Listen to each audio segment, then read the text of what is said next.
Hello everyone, आज हम class 10th का चैप्टर फर्स्ट रियल नंबर्स करेंगे।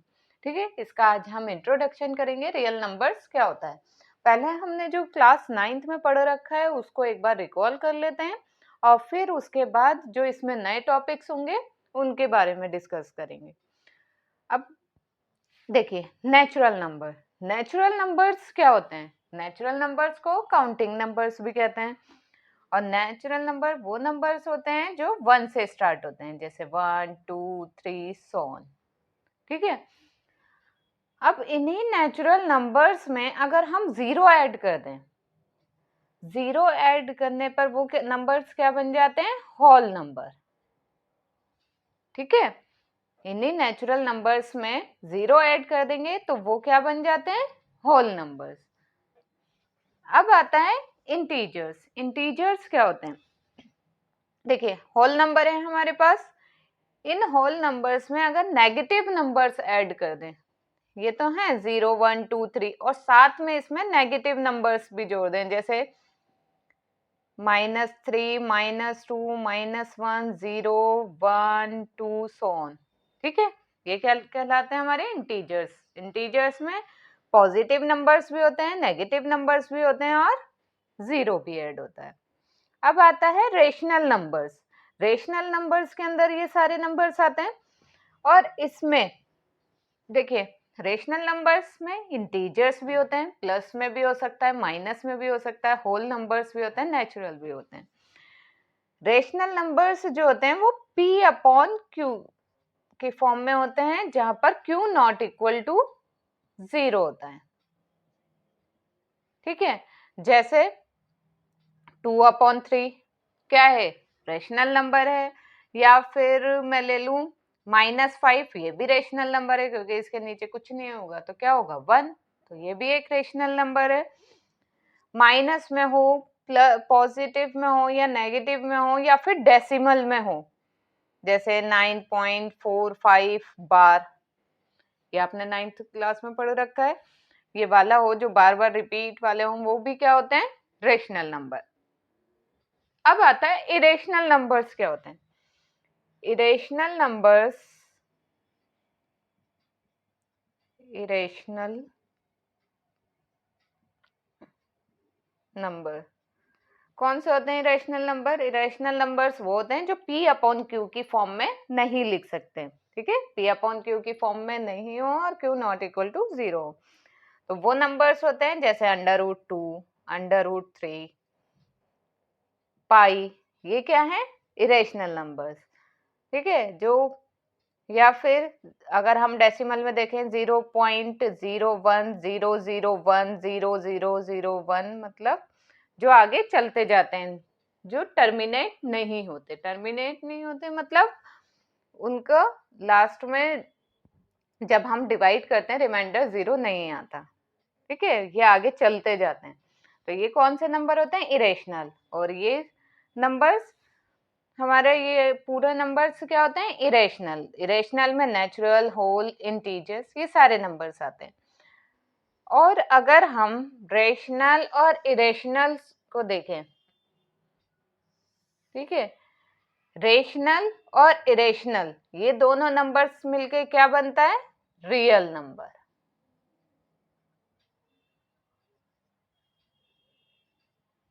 ठीक है, समझ में आया रियल नंबर्स क्या होते हैं? रियल नंबर्स के अंदर ये सभी नंबर्स आते हैं, रेशनल नंबर्स भी और इरेशनल नंबर्स भी, integers, whole number and natural number, सभी नंबर्स रियल नंबर्स में आते हैं। चलिए रियल नंबर्स के बारे में और भी पढ़ते हैं आगे। अब आगे कंटिन्यू करते हैं रियल नंबर्स को। Real number is a collection of rational and irrational numbers. Real number की डेफिनेशन क्या है? रियल नंबर कलेक्शन है रेशनल और इरेशनल नंबर्स का। ठीक है, ये भी हमने किया है इसे। इसका मतलब रियल नंबर्स के अंदर natural number, whole number, integer, rational और इरेशनल सभी नंबर्स आते हैं। और any real number can be plotted on the number line.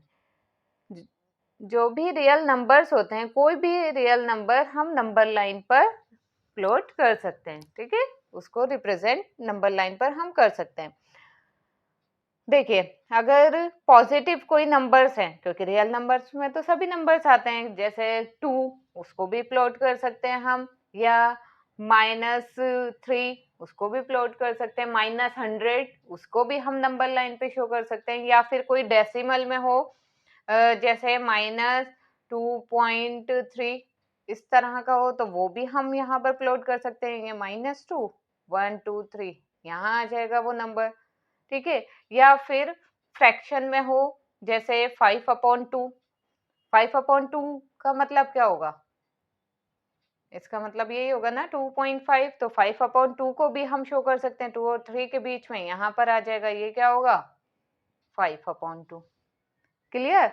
चाहे नेगेटिव हो या पॉजिटिव हो, डेसिमल में हो या फ्रैक्शन में हो, कोई भी नंबर्स हो जो रियल नंबर्स के अंदर आ रहे हैं, वो हम नंबर लाइंस पर प्लॉट कर सकते हैं। और रियल नंबर्स को आर से डिनोट किया जाता है, इसलिए मैंने यहाँ पर लिखा है कैपिटल आर, इसको कैपिटल आर से डिनोट किया जाता है। अब हम देखेंगे प्राइम नंबर्स क्या होते हैं और कंपोजिट नंबर्स क्या होते हैं, क्योंकि इसके बेसिस पर आपके एक्सरसाइज में क्वेश्चंस हैं। अब प्राइम नंबर्स क्या होते हैं? The natural numbers greater than 1 which are divisible by 1 and itself are called prime numbers. मतलब क्या है कि वो नेचुरल नंबर्स जो एक से बड़ा हो, ठीक है, ग्रेटर देन 1 हो, और 1 और अपने ही नंबर से वो डिवाइड हो रहा हो। तो इसका मतलब ये होता है कि वो नंबर्स जो सिर्फ अपने ही टेबल में आता है या अपने ही नंबर से डिवाइड होता है। जैसे फॉर एग्जांपल 2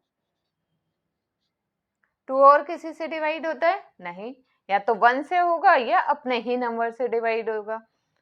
3 जो और किसी के टेबल में नहीं आता, या फिर मैं ले लूं 7, ठीक है, ये अपने ही नंबर से डिवाइड होगा या फिर 1 से होगा। 11 23 ये सभी नंबर्स क्या कहलाते हैं? प्राइम नंबर्स, ठीक है। अब आते हैं कंपोजिट नंबर्स। कंपोजिट नंबर्स क्या होते हैं? The natural numbers which are divisible by 1 and itself and any other numbers are called composite number. Prime numbers होते हैं जो सिर्फ अपने ही टेबल से होता है, ठीक है, अपने से ही डिवाइड होता है इटसेल्फ से।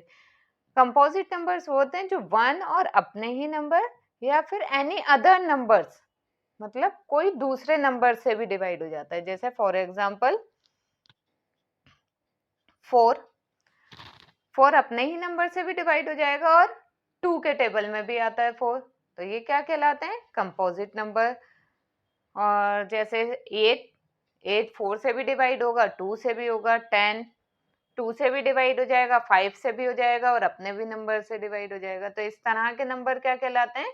Composite number. एक इसमें 1 नहीं आता। 1 ना तो ये प्राइम नंबर है और ना तो ये प्राइम नंबर है और ना ही ये कंपोजिट नंबर है। अब इस चैप्टर में थ्योरम है, the fundamental theorem of arithmetic. इस थ्योरम में क्या कह रहा है, हमें इसकी एप्लीकेशन पढ़ेंगे तो समझ में आ जाएगा। Every composite number can be express as a product of primes, कि सभी कंपोजिट नंबर को हम प्राइम्स के प्रोडक्ट के रूप में एक्सप्रेस कर सकते हैं। And this expression is unique apart from the order in which the prime factor occur. अगर इसके ऑर्डर्स को छोड़ दें, ऑर्डर्स चेंज हो जाते हैं, ठीक है, ऑर्डर्स को छोड़कर ये जो एक्सप्रेशन है ये यूनिक होती है। जैसे 6 क्या है? कंपोजिट नंबर है, क्योंकि ये 2 के भी टेबल में आता है, 3 के भी। अगर इसे प्राइम फैक्टर्स करें तो क्या होगा? 2 इंटू 3, ठीक है, यही होगा ना। हमने कंपोजिट नंबर को प्राइम फैक्टर्स के प्रोडक्ट के रूप में लिख दिया। और अगर मैं इसका लिख दूं 3 इंटू 2, जब भी तो बात वही है, प्राइम फैक्टर्स के रूप में लिख रहे हैं, बस ऑर्डर चेंज कर दिया। यही इसमें कह रहा है कि अगर ऑर्डर को छोड़ दें, क्योंकि ऑर्डर तो चेंज कर सकते हैं, तो ये जो एक्सप्रेशन होता है ये यूनिक होता है। अब देखिए, हम और भी एग्जांपल ले सकते हैं। जैसे मैं ले लूं 12 को मैं क्या लिख सकती हूँ? 2 इंटू 2 इंटू 3, 2 2 4 3 12। ये सब क्या है, प्राइम नंबर्स हैं, प्राइम फैक्टर्स हैं। प्राइम फैक्टर्स का प्रोडक्ट क्या, तो क्या आ गया, कंपोजिट नंबर। या फिर आप ऐसे भी निकाल सकते हैं 12 का प्राइम फैक्टराइजेशन से। ठीक है, हम इसका प्रोडक्ट करेंगे प्राइम फैक्टर्स का, तो क्या आ जाएगा, कंपोजिट नंबर। अब जैसे हमारे पास है 30, तो उसका प्राइम फैक्टर करेंगे, ये आ जाएगा 15, 3 से करेंगे 5, ये 5 से चला जाएगा, तो हम 30 को प्राइम फैक्टर्स के प्रोडक्ट के रूप में लिखेंगे 2 इंटू 3 इंटू 5। इसी तरह से कोई भी हमारे पास कंपोजिट नंबर हो उसको हम इस प्राइम फैक्टर्स करके इस तरह से एक्सप्रेस कर सकते हैं। ठीक है, अब नेक्स्ट, अब है हमारा finding LCM and HCF. LCM और एचसीएफ कैसे फाइंड करते हैं। अब मैं इसके लिए यही एग्जांपल ले लेती हूँ जो अभी मैंने पीछे लिया था, 12 और 30। 12 को मैं लिख सकती हूँ 2 इंटू 2 इंटू 3। ठीक है, प्राइम फैक्टर्स में लिख सकती हूँ इसको। और इसी तरह मैं 30 को लिख सकती हूँ 2 इंटू 3 इंटू 5। ठीक है, ये कंपोजिट नंबर्स होते हैं और इनको मैंने प्राइम फैक्टर्स के मल्टी प्रोडक्ट के रूप में लिख लिया। अब देखिए हम इससे एलसीएम और एचसीएफ कैसे फाइंड करेंगे। पहले जो इनमें कॉमन है हम उन्हें देख लेते हैं। 2 दोनों में कॉमन है और दोनों में 3 कॉमन है, ये दोनों कॉमन है। अब एलसीएम हम कैसे फाइंड करते हैं। एलसीएम में जो कॉमन होता है पहले वो लिख लेते हैं 2 इंटू 3। 2 कॉमन था और 3 कॉमन था, और बाकी फिर लिखते हैं जो बच गए। जो बच गए, क्या बच गया, 2 बच गया और 5 बच गया। क्लियर। एलसीएम कैसे करते हैं, पहले जो इन दोनों में कॉमन होता है वो लिख लेते हैं और जो बच गए हैं बीच में नंबर्स उनको लिख लेते हैं मल्टीप्लाई में। ठीक है, अब इन्हें मल्टीप्लाई करेंगे तो कितना आ जाएगा, 2 5 10, 2 3 6, 6 10 60। एलसीएम कितना आ गया, 60। अब एचसीएफ कैसे फाइंड करते हैं। एचसीएफ होता है जो इनमें कॉमन होता है। इनमें कॉमन क्या है, 2 कॉमन है और 3 कॉमन है, तो ये एचसीएफ कितना आ जाएगा, 2 3 6। क्लियर। अब हमने एलसीएम भी सीख लिया कैसे निकालते हैं, एचसीएफ भी सीख लिया। अब इन दोनों का relation between LCM and HCF, इन दोनों में रिलेशन क्या होता है। देखिए, अगर कोई भी दो नंबर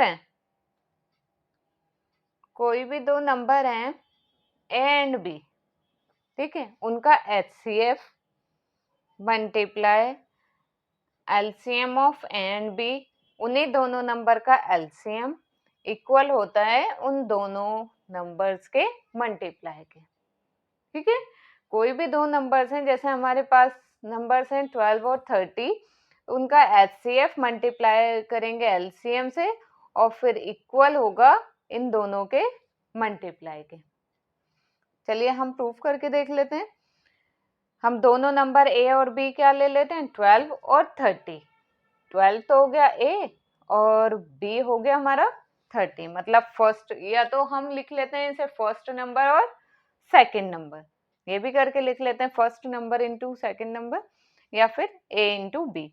अब देखिए एचसीएफ, इन दोनों का एचसीएफ कितना आया, 6 मल्टीप्लाई एलसीएम आया 60 इज इक्वल टू, ए क्या है, फर्स्ट नंबर है 12 एंड सेकंड नंबर है 30।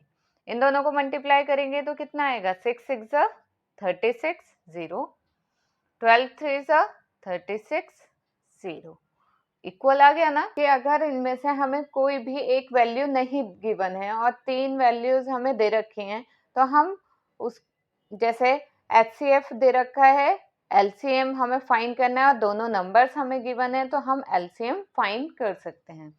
या फिर हमारे पास ये एलसीएम और एचसीएफ है और इनमें से एक नंबर है तो दूसरा नंबर हम फाइंड कर सकते हैं। इसके बेसिस पर आपकी एक्सरसाइज में भी क्वेश्चंस हैं, हम वो भी करेंगे। अब नेक्स्ट टॉपिक, अब है प्रूव दैट √2 इज इरेशनल। हमें प्रूफ करना है √2 इरेशनल है। ये आपकी बुक का एग्जाम्पल है और इसके बेसिस पर आपकी पूरी एक्सरसाइज है। इसको बहुत ध्यान से समझिएगा हम कैसे प्रूफ करेंगे। देखिए, प्रूफ करने के लिए हम सबसे पहले इसमें √2 इरेशनल है तो हम इसमें एज्यूम कर लेंगे इसके अपोजिट की √2 रेशनल है। ठीक है, हम एज्यूम करेंगे, let us assume to the contrary that √2 is rational। Contrary का मतलब होता है इसके अपोजिट। किसके अपोजिट हमने लेट कर लिया, एज्यूम कर लिया √2 रेशनल है।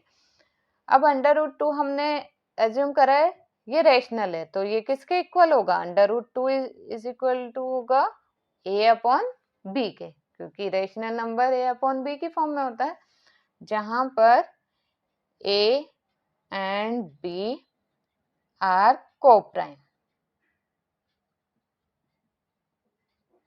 कोप्राइम मतलब 1 के अलावा कोई भी और फैक्टर नहीं है। ठीक है, a और b क्या है, कोप्राइम नंबर्स हैं। सो b को इधर मल्टीप्लाई कर देंगे तो ये आ जाएगा √2b is equal to a। अब इसका नेक्स्ट स्टेप क्या होता है, हम दोनों तरफ इसमें स्क्वायर कर देंगे। तो हम लिखेंगे स्क्वायरिंग बोथ साइड, दोनों साइड्स हम इसके स्क्वायर कर देंगे। √2b का square is equal to a square, ये स्क्वायर से अंडर रूट कैंसिल हो गया, ये आ जाएगा 2b square is equal to a square. ठीक है, अब देखिए ये 2 को अगर मैं यहाँ डिवाइड में ले जाती हूँ तो 2 जो है a स्क्वायर को डिवाइड कर रहा है, तो यहाँ हम लिख सकते हैं a square is divisible by 2। a square को 2 डिवाइड कर रहा है, जब a स्क्वायर 2 से डिवाइड हो रहा है तो a भी डिवाइड होगा 2 से, तो हम लिख देंगे a is also divisible by 2। ठीक है, जब a स्क्वायर 2 से डिवाइड हो रहा है तो a भी 2 से डिवाइड होगा। ठीक है, हम ये लिख सकते हैं, जब a स्क्वायर 2 से डिवाइड हो रहा है तो a भी 2 से डिवाइड होगा, तो हम इसे लिख सकते हैं a/2, इसको मैं ले लेती हूँ c। ठीक है, जहां पर c इज एन इंटीजर्स।